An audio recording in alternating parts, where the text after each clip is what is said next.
देशभक्ति का जज्बा और जुनून देखना हो तो बेंगलुरु के संगीतकार उमेश जाधव में देखा जा सकता है। पिछले 4 सालों से 1,50,000 किलोमीटर का अकेले ही सफर करते हुए उन्होंने 120 शहीदों के घर के आंगन की मिट्टी कलश में सिर्फ इसलिए एकत्रित की ताकि पुलवामा में शहीदों की मिट्टी से एक स्मारक बनाया जा सके। अपने इस लक्ष्य की प्राप्ति के बाद परिवार सहित अपने घर वापस लौटते समय छपारा नगर के मीडिया कर्मियों और गणमान्य नागरिक से मुलाकात के साथ उन्होंने अपनी इस यात्रा के दौरान हुए खट्टे मीठे अनुभव साझा किए। देश पर जान न्यौछावर करने वाले शहीदों के बलिदान को यादगार बनाने के मिशन पर 4 वर्ष पहले निकले उमेश गोपीनाथ जाधव अपने इस जुनून और जिद के चलते अपनी एक अलग पहचान रखने वाले मूल रूप से महाराष्ट्र के औरंगाबाद में पैदा हुए और वर्तमान में वो बेंगलुरु शहर में निवासरत हैं। उमेश जाधव सारे हिंदुस्तान को अपना घर समझते हुए देश के लिए शहीद हुए जवानों के लिए कुछ करने का जुनून 2019 को पुलवामा में हुए आतंकी हमले में शहीद हुए 40 जवानों की मौत की खबर सुनकर अंदर तक हिल गए थे। तब से उन्होंने ठाना कि एक जिम्मेदार भारतीय नागरिक होने के नाते देश की सुरक्षा की खातिर शहीद होने वाले इन जवानों के साथ उनके परिवारजनों को उचित सम्मान की खातिर लीग से हटकर इस काम की शुरुआत की। पूरे भारत देश का भ्रमण करते हुए शहीदों के परिवार से मुलाकात की और उनके आंगन की एक मुट्ठी मिट्टी कलश में एकत्रित किया और सेना के उच्च अधिकारी को स्मारक हेतु सौंपा। अपने इस जज्बे के चलते 4 वर्षों से देश के सभी 29 राज्यों और केंद्र शासित प्रदेशों में घूमे।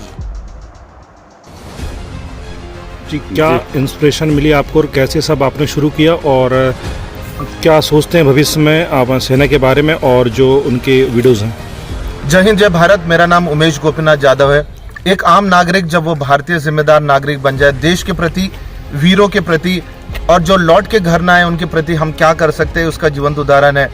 14 फरवरी 2019 को पुलवामा का जब ये अटैक हुआ हमारे सीआरपीएफ कॉन्वॉय पे, तो मुझे लगा कि ये परिवार अगर मेरा परिवार होता तो मैं उनके लिए क्या करता। तो मुझे लगा मैं उनके घर पे जाना चाहिए, एक नमन हम 140 करोड़ की तरफ से ये तो बोलना चाहिए कि आपका जो बलिदान है वो हम 140 करोड़ भारतीय के लिए।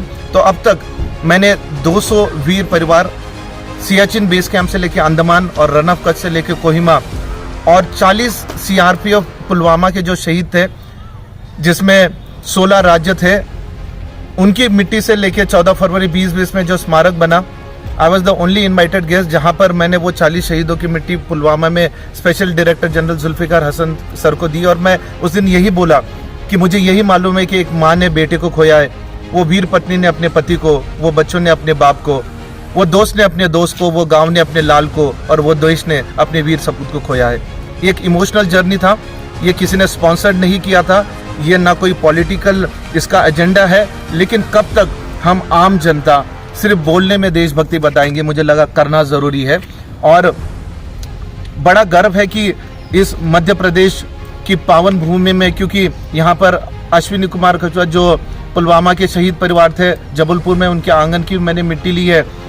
और बस सिर्फ मध्य प्रदेश के नहीं है, लेकिन जब मेरी गाड़ी 2021 में यहाँ पर खराब हुई तब NHI और छपारा शिवनी और इस बैनगंगा के अच्छे लोगों ने जो यहाँ पर उपस्थित है उन्होंने काफ़ी मुझे सपोर्ट किया है। और मैं यही बोलना चाहता हूँ कि हम रहे ना रहे, ये भारत देश हमेशा रहना चाहिए और नया भारत बोलने में नहीं, नया भारत करने में विश्वास रखता है। भारत माता की जय।